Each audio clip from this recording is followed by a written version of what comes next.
जय हिंद दोस्तों। आज हम भूगोल के अंतर्गत सौरमंडल को देखेंगे तथा इससे संबंधित जितने भी क्वेश्चन बनेंगे उनको हम अच्छे से डिस्कस करेंगे। दोस्तों ये सभी क्वेश्चन आगे आने वाली परीक्षाओं जैसे SSC, GD, railway, UP police के लिए अति महत्वपूर्ण होंगे। दोस्तों यदि आप हमारे चैनल पर नए हैं तो चैनल को लाइक करें, सब्सक्राइब करें और अपने दोस्तों को शेयर जरूर करें। चलिए हम स्टार्ट करते हैं। हमारा अगला क्वेश्चन है, दूरी की दृष्टि से तृतीय क्रम में कौन सा ग्रह है। तो दोस्तों आपको बताना है कि दूरी की दृष्टि से तृतीय क्रम में कौन सा ग्रह है। तो इसका राइट आंसर होगा ऑप्शन सी, पृथ्वी। दूरी की दृष्टि से तीसरे क्रम में पृथ्वी है। हमारा अगला क्वेश्चन है,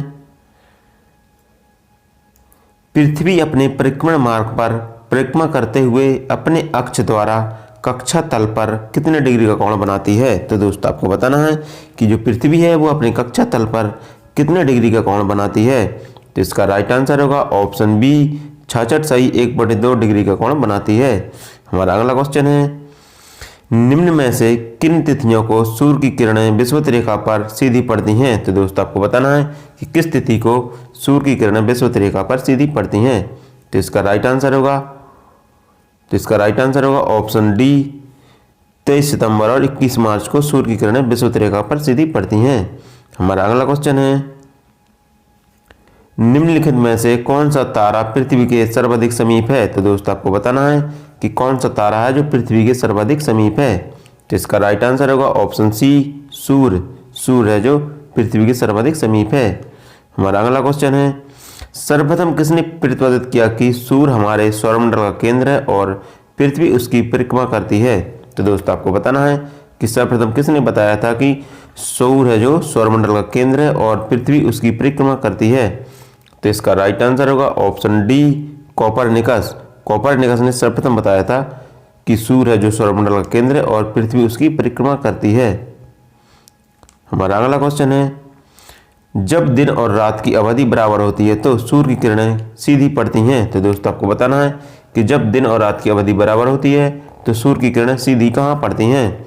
तो इसका राइट आंसर होगा ऑप्शन बी, भूमध्य रेखा पर। तो जब दिन और रात की अवधि बराबर होती है तो सूर्य की किरणें भूमध्य रेखा पर सीधी पड़ती हैं।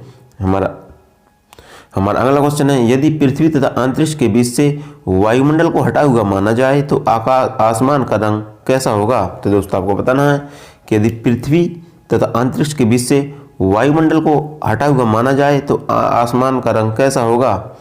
तो इसका राइट आंसर होगा ऑप्शन डी, काला। यदि पृथ्वी तथा अंतरिक्ष के बीच से वायुमंडल को हटा दिया जाए तो आसमान का रंग काला होगा। हमारा अगला क्वेश्चन है, पृथ्वी की परिधि लगभग है। तो दोस्तों आपको बताना है कि पृथ्वी की परिधि है कितनी है लगभग। तो इसका राइट आंसर होगा ऑप्शन डी, 40,032 किलोमीटर। जो पृथ्वी की परिधि है वो 40,032 किलोमीटर है। तो इसका राइट आंसर ऑप्शन डी होगा।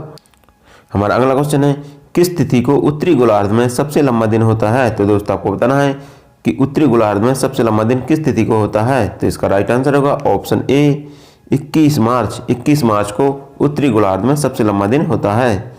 हमारा अगला क्वेश्चन है, ध्रुव पर दिन की अवधि होती है। तो दोस्तों आपको बताना है कि ध्रुव पर दिन की अवधि कितनी होती है। तो इसका राइट आंसर होगा ऑप्शन बी सही होगा, 6 माह। ध्रुव पर दिन की अवधि 6 माह की होती है। हमारा अगला क्वेश्चन है, निम्नलिखित में से किस ग्रह का औसतन घनत्व सबसे अधिक होता है। तो दोस्तों आपको बताना है कि किस ग्रह का औसतन घनत्व सबसे अधिक होता है। तो इसका राइट आंसर होगा ऑप्शन डी, बुध का औसतन घनत्व सबसे अधिक होता है। हमारा अगला क्वेश्चन है, किसने सबसे पहले पृथ्वी की परिधि को मापा था। तो दोस्तों आपको बताना है कि सबसे पहले पृथ्वी की परिधि को किसने मापा था। तो इसका राइट आंसर होगा ऑप्शन डी, एराटोस्थनीज ने सबसे पहले पृथ्वी की परिधि को मापा था। हमारा अगला क्वेश्चन है, पृथ्वी का ध्रुवीय व्यास उसके विषुवतीय व्यास से कितना कम है। तो दोस्तों आपको बताना है जो पृथ्वी का ध्रुवीय व्यास है वो विषुवतीय व्यास से कितना कम है। तो इसका राइट आंसर होगा ऑप्शन बी, 43 किलोमीटर। जो पृथ्वी का ध्रुवीय व्यास है वो विषुवतीय व्यास से 43 किलोमीटर कम है। हमारा अगला क्वेश्चन है, पृथ्वी का विषुवतीय व्यास लगभग कितना है। तो दोस्तों आपको बताना है कि जो पृथ्वी का विषुवतीय व्यास है वो लगभग कितना है। तो इसका राइट आंसर होगा ऑप्शन बी, 12,750 किलोमीटर। जो पृथ्वी का विषुवतीय व्यास है वो 12,750 किलोमीटर है। हमारे पृथ्वी को उसके काल्पनिक अक्ष पर घूमने को क्या कहते हैं? तो दोस्तों आपको बताना है कि पृथ्वी को उसके काल्पनिक अक्ष पर घूमने को क्या कहते हैं? तो इसका राइट आंसर होगा ऑप्शन सी, घूर्णन। पृथ्वी को उसके काल्पनिक अक्ष पर घूमने को घूर्णन कहते हैं। हमारा अगला क्वेश्चन है, पृथ्वी की अपनी कक्षा में गति है? तो दोस्तों आपको बताना है कि पृथ्वी में अपनी कक्षा की गति कैसी है? तो इसका राइट आंसर होगा ऑप्शन ए, पश्चिम से पूरब।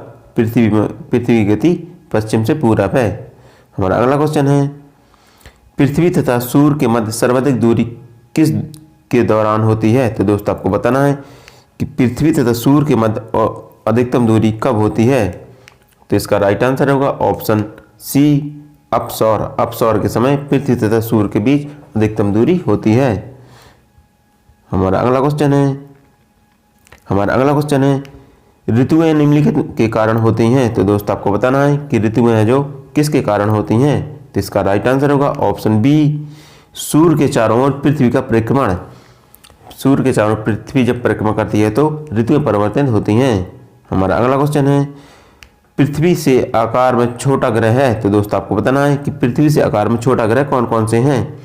तो इसका राइट आंसर होगा ऑप्शन सी, शुक्र तथा मंगल। शुक्र तथा मंगल है जो पृथ्वी से आकार में छोटे ग्रह हैं। हमारा अगला क्वेश्चन है, निम्न में से किसने पहली बार कहा कि पृथ्वी गोल है? तो दोस्तों आपको बताना है कि सबसे पहले किसने कहा कि पृथ्वी गोल है? तो इसका राइट आंसर होगा ऑप्शन ए, एरिस्टोटल ने कहा कि पृथ्वी गोल है। तो इसका राइट आंसर ऑप्शन ए सही होगा। हमारा अगला क्वेश्चन है, पृथ्वी की धुरी है? तो दोस्तों आपको बताना है कि पृथ्वी की धुरी, दोस्तों यहाँ पर धुरी होगा, तो पृथ्वी की धुरी है। तो दोस्तों आपको बताना है कि पृथ्वी की धुरी कैसी है? तो इसका राइट आंसर होगा ऑप्शन ए, झुकी हुई। जो पृथ्वी की धुरी है वो झुकी हुई है। हमारा अगला क्वेश्चन है, पृथ्वी के अतिरिक्त किस ग्रह पर वायुमंडल पाया जाता है? तो दोस्तों आपको बताना है कि पृथ्वी के अतिरिक्त किस ग्रह पर वायुमंडल पाया जाता है? तो इसका राइट आंसर होगा ऑप्शन डी, मंगल। मंगल ग्रह पर वायुमंडल पाया जाता है। हमारा अगला क्वेश्चन है, लाल रंग का दिखाई देने वाला ग्रह है? तो दोस्तों आपको बताना है कि लाल रंग का दिखाई देने वाला ग्रह कौन सा है? तो इसका राइट आंसर होगा ऑप्शन सी, मंगल। मंगल ग्रह है जो लाल रंग का दिखाई देता है। हमारा अगला क्वेश्चन है, पृथ्वी के अतिरिक्त किस ग्रह पर ऋतु परिवर्तन संभव है? तो दोस्तों आपको बताना है कि पृथ्वी के अतिरिक्त किस ग्रह पर ऋतु परिवर्तन संभव है? तो इसका राइट आंसर होगा ऑप्शन सी, मंगल। मंगल ग्रह पर ऋतु परिवर्तन संभव है। हमारा अगला क्वेश्चन है, पृथ्वी के अतिरिक्त किस ग्रह पर मानव उपस्थिति की संभावना है? तो दोस्तों आपको बताना है कि किस ग्रह पर पृथ्वी के अतिरिक्त मानव उपस्थिति की संभावना है? तो इसका राइट आंसर होगा ऑप्शन ए, मंगल। मंगल ग्रह पर मानव उपस्थिति की संभावना है। हमारा अगला क्वेश्चन है, प्रथम बार मंगल ग्रह पर उतरने वाला अंतरिक्ष यान है? तो दोस्तों आपको बताना है कि प्रथम बार मंगल ग्रह पर उतरने वाला अंतरिक्ष यान कौन था? तो इसका राइट आंसर होगा ऑप्शन सी, पाथफाइंडर। पाथफाइंडर है जो मंगल ग्रह पर उतरने वाला प्रथम अंतरिक्ष यान था।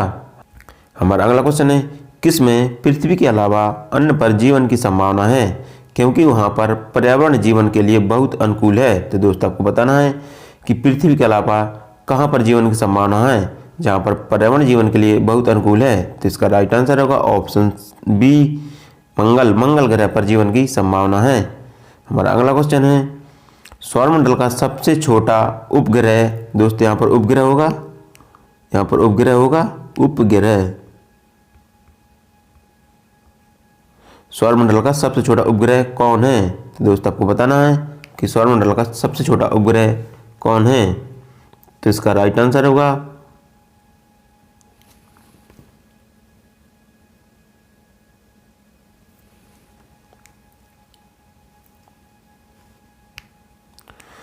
हमारा अगला क्वेश्चन है, सौरमंडल का सबसे छोटा ग्रह कौन है? दोस्तों यहाँ पर उपग्रह होगा, उपग्रह।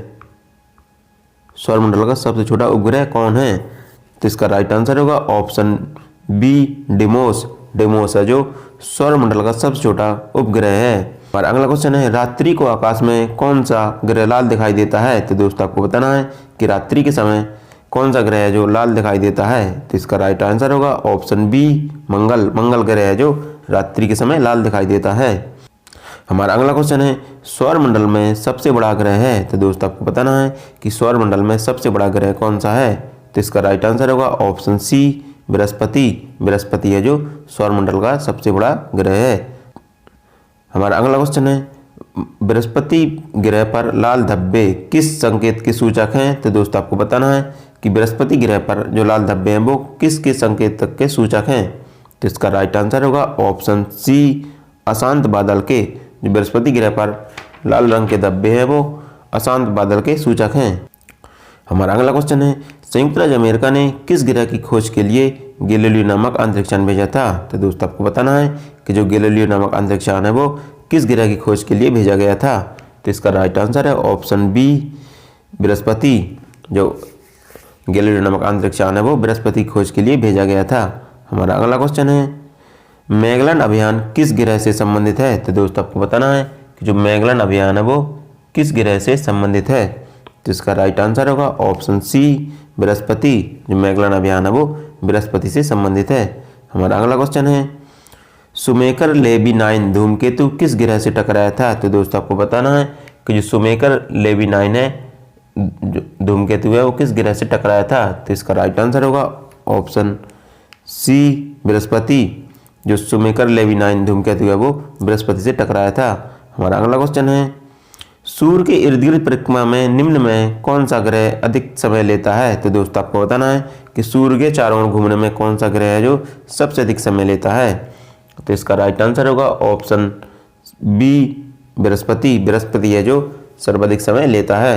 हमारा अगला क्वेश्चन है, सौरमंडल का सबसे बड़ा उपग्रह निम्न में से कौन है? तो दोस्तों आपको बताना है कि सौरमंडल का सबसे बड़ा उपग्रह कौन सा है? तो इसका राइट आंसर होगा ऑप्शन डी, गैनीमेड। गैनीमेड है जो सौरमंडल का सबसे बड़ा उपग्रह है। और यह किसका उपग्रह है? यह बृहस्पति का उपग्रह है। हमारा अगला क्वेश्चन है, निम्नलिखित ग्रहों में से किसके चारों ओर वलय हैं? तो दोस्तों आपको बताना है कि किस ग्रह के चारों ओर वलय पाए जाते हैं? तो इसका राइट आंसर होगा ऑप्शन डी, शनि। शनि के चारों ओर वलय पाए जाते हैं। हमारा अगला क्वेश्चन है, नासा का जूनो मिशन किससे संबंधित है? तो दोस्तों आपको बताना है कि नासा का जो जूनो मिशन है वो किससे संबंधित है? तो इसका राइट आंसर होगा ऑप्शन सी, बृहस्पति। जो जूनो मिशन है वो बृहस्पति से संबंधित है।